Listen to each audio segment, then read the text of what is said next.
이야기하면서 그리고 현실로 자기가 걱정했던 것이 현실화되지 않는다는 거, 그거에 대해서 그 격차가 있다는 것을 깨닫게 해주고 싶기도 했었어요. 너가 이렇게 되게 경청을 하더라. 친구들 할 때도 선생님한테 할 때도 자세가 되게 흐트럼 없이. 안녕하세요. 일상의 소소한 아름다움을 발견하는 언니 스토리맘입니다. 오늘은 아이들이 있고 남편도 있어서 좀 제가 다른 곳에서 찍게 됐어요. 오늘은 내향적이면서 소극적이기까지 한 아이 이야기를 나누려고 하는데요. 이야기만 들어도 좀 답답하게 느껴지시죠? 계속 머뭇거리고 걱정하고 그리고 무언가 시도할 때 고민하고. 저희 큰아이 이야기인데요. 아이가 어렸을 때 무언가 배우고 싶어 했었는데 그거를 하기까지 계속 망설이더라고요. 본인이 하고 싶어 하는데도 자기가 잘 못하면 어떡하지? 자기는 할 수 있는 게 그거에 관련돼서 할 수 있는 게 없는데, 모르는데. 그러면서 그래서 제가 그 걱정에 대해서 물어봤어요. 그럼 너는 어떤 게 걱정이 되는 거야? 라고 했더니 친구들은 잘하는데 자기는 못할까봐? 그리고 자기가 잘 못하면은 선생님이 좀 약간 싫어하실까봐? 약간 그런 걱정들 하고, 자기가 좀 친구들이 자기에 대해서 좀 그렇게 생각할까봐. 그러니까 이렇게 알다 보니까 그런 걱정들이 있었어요. 그래서 제가 그 이야기를 나누게 되었거든요. 그러면은 너는 만약에 학교에서 친구가 손을 들어서 발표를 했는데 갑자기 말도 막 더듬게 되고 엉뚱한 이야기를 하고 앉았어. 그러면 너는 어떤 마음이 들어? 라고 물어봤죠. 선생님은 그 아이를 볼 때 어떻게 생각이 드실 것 같아? 라고 물어봤어요. 그랬더니 아이가 일단 창피할 것 같다는 이야기도 하고, 그리고 아이가 좀 안쓰럽다는 거예요. 나름대로 발표를 열심히 했는데 엉뚱한 얘기를 하고 이제 앉았으니까. 그럼 선생님은 화가 나실 것 같아? 아니면 그 아이에 대해서 어떻게 생각하실 것 같아? 라고 했더니 화나거나 그럴 것 같지는 않다는 거예요. 왜냐하면 그 아이가 장난을 친 것도 아니고 나름대로 열심히 하려고 했는데 너무 긴장하다 보니까 그렇게 된 거잖아요. 근데 그런 놀리거나 아이에 대해서 선생님 화나시거나 그럴 것 같지 않다고 얘기하더라고. 친구들도 놀릴 것 같지 않다고.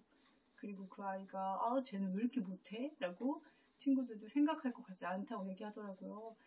그래서 다시 이제 그 얘기를 한 거죠. 그러면 거기는 친구들도 네가 생각하는 것처럼 생각을 할 것 같다. 어떻게 생각하니?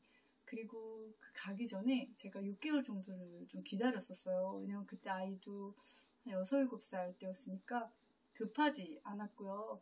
그리고 그것을 이야기하면서 그리고 현실로 자기가 걱정했던 것이 현실화되지 않는다는 거, 그거에 대해서 그 격차가 있다는 것을 깨닫게 해주고 싶기도 했었어요. 그리고 너무 재촉하고 싶진 않았거든요.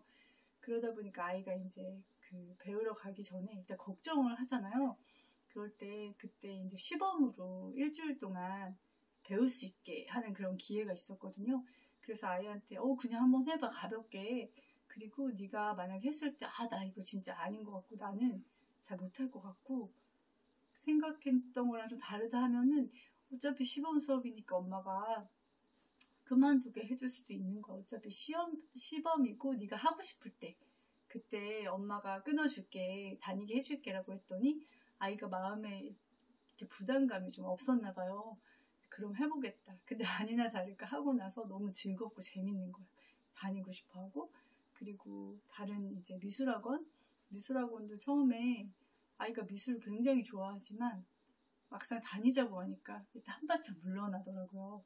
그러면서 그냥 집에서 연습하고 그렇게 얘기를 해서 제가 이제 좀 얘기도 했지만, 그러니까 너가 이제 한 5학년, 6학년 되면은 이거를 배울 시간이 없을 수도 있어. 그리고 거기서는 엄마가 같이 해줄 수 없는 다양한 것들을 하고 친구들 그림을 보면서 너의 그림도 더 발전할 수도 있어 라고 얘기했지만 그게 잘 안 먹히더라고요. 근데 그때 시범 수업이 없었는데 제가 선생님께 양해를 구해서 하루만, 아이가 이제 워낙 그런 거에 대해서 긴장하고 그러니까 하루만 해볼 수 있겠냐, 아이가 제 생각에 좋아할 것 같다, 그렇게 얘기했더니 선생님이 생각해 보시더니 그럼 그렇게 하게 해주겠다고 하시는 거예요. 그래서 아이가 이제 그 얘기를, 근데 그것도 약간 망설이긴 했었지만 또 엄마가 이제 그렇게 얘기했었고, 아이가 이제 그때는 한 회차죠 했는데 너무 즐겁게 이제 나온 거죠. 그리고 자기의 그런 생각하는 그 두려움에 그게 이만큼이었다면 막상 가서 해보니까 그 두려움의 크기는 점점 줄고 더 즐겁고 재밌는 것들을 발견하게 됐던 것 같아요. 그래서 그런 것도 굉장히 필요하고, 그리고 아이가 그런 경험들이 쌓이면서 처음에는 여전히 지금도 일단 뭔가를 이제 배우기 전에는 한 발짝 뒤로 물러나서 엄마 나 좀 생각할 시간 주세요. 그리고 조금 생각해 볼게요. 그런 건 있어요. 근데 그때처럼 길지가 않죠. 시간이 조금 단축이 많이 됐고요. 그냥 하루만 생각해 본다든지, 그리고 항상 그런 여지는 줘요. 아이가 너가 생각했던 거랑 좀 다를 수도 있잖아요. 근데 그랬을 때는 너의 의견을 존중하겠다는 이야기를 하죠. 근데 아이가 아이 성향에 따라 다르지만 이렇게 즉흥적으로 뭔가를 결정하는 스타일이 아니거든요. 나름대로 이 아이는 엄마한테 말하기 전까지 많은 것들을 고민했었고 생각을 했었던 거기 때문에 그렇게 그냥 즉흥적으로 한다고 했다가 마음에 안 들어서 금방 그만두고 그런 아이가 아니기 때문에 아이의 의견을 존중하니까 너가 한번 해보는 거는 좋을 것 같아. 시도해보는 건 좋을 것 같아. 모든 거를 다 시작했다고 해서 끝까지 할 수는 없어. 라고 이제 얘기하고 그 시기가 있다. 그리고 아이가 사실은 이제 시작하고 나서 거의 끝나는 거를 되게 아쉬워했었어요. 모든 거에. 그리고 어쩔 수 없이 이제 그러니까 뭐 이사 가거나 뭐 여러 가지도 있었고, 또 학년이 바뀌면서 시간이 좀 부족해질 수도 있고, 또 우선순위나 이런 것들도 있었지만 항상 아쉬워하고, 그래서 제가 그거에 대해서 오히려 약간 설득하고 그랬던 적이 많이 있었거든요. 그래서 그 내향적인 아이들 같은 경우에는 약간 기다려주는 것이 좀 필요하더라고요. 그리고 실제로 하기 전에 약간 담가볼 수 있는 기회를 주는 것이 되게 중요하고, 그리고 소극적이기까지 하다면, 예를 들면은 저희 이제 첫째, 둘째가 조금 소극적인 편인데 특히 큰애가 조금 그랬거든요. 공개 수업 같은 데 가면은 둘째도 그렇고 엄마가 굉장히 오기를 바래요.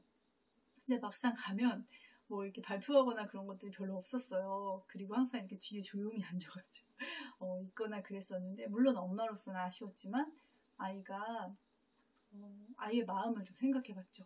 그러니까 나의 어렸을 때 모습하고 많이 닮아있더라고요. 나도 막 하고는 싶어요. 하고는 싶은데 일단은 평상시에 이제 교실에서는 조금 하게 됐었지만 지금은 2배가 많아졌잖아요. 그리고 어른들이 처음 본 어른들이 주목을 하잖아요. 그러니까 얼마나 긴장되겠어요. 예를 들면 뭐 25명, 24명이었다면 엄마들 오고 하면 50명 정도 되는. 그리고 이렇게 다 아이에 대해서 너무나 관심을 가지고 너무 이렇게 눈들이 너무 많잖아요. 그러니까 아이 생각에는 너무나 긴장되는 게 너무 당연하잖아요. 아이들은 별로 경험치가 없기 때문에. 그래서 아이의 마음을 좀 생각을 해봤어요. 그리고 충분히 그럴 수 있는 상황이잖아요. 그리고 아이가 어리니까 사실 기회가 계속 있거든요. 지금 꼭 안 한다고 해서 계속 안 하는 건 아니잖아요. 그래서 아이가 일단은 이제 앉아서 저도 이제 막 시간 내서 갔죠. 근데 이제 발표도 안 하고 했지만 저학년 때. 그렇지만 아이가 이제 왔을 때 엄마가 그런 내색을 하기보다는 너가 이렇게 되게 경청을 하더라. 친구들 할 때도 선생님한테 할 때도 자세가 되게 흐트럼 없이 되게 반듯하게 잘 앉아서 하더라. 그런 이야기들 조금 이제 칭찬을 해주고, 그리고 마지막에는 조금 덧붙였던 것 같아요. 아이 마음 좀 읽어주면서 우리 아들이 엄마도 막 꼭 오라고 하고 해서 엄마 생각에는 뭔가 엄마한테 멋진 모습도 보여주고 싶었던 것 같은데 많이 떨렸지. 그렇게 제가 이제 먼저 얘기를 하면 아이가 이제 끄떡끄떡 하죠. 엄마 나 사실 좀 하고 싶었는데, 아니면 아니야 나 하려고 했던 건 아니었어. 이렇게 딴 얘기로 더 넘기기도 하지만 그래도 내년에는 한 번쯤 이렇게 손 들어봐도 좋을 것 같아. 엄마도 예전에 그런 적 있었거든. 엄마 이제 경험 얘기하면서 엄마도 어렸을 때 슈퍼도 못 갈 정도로 되게 긴장하고 막 그랬었거든. 근데 좀 달라지더라고.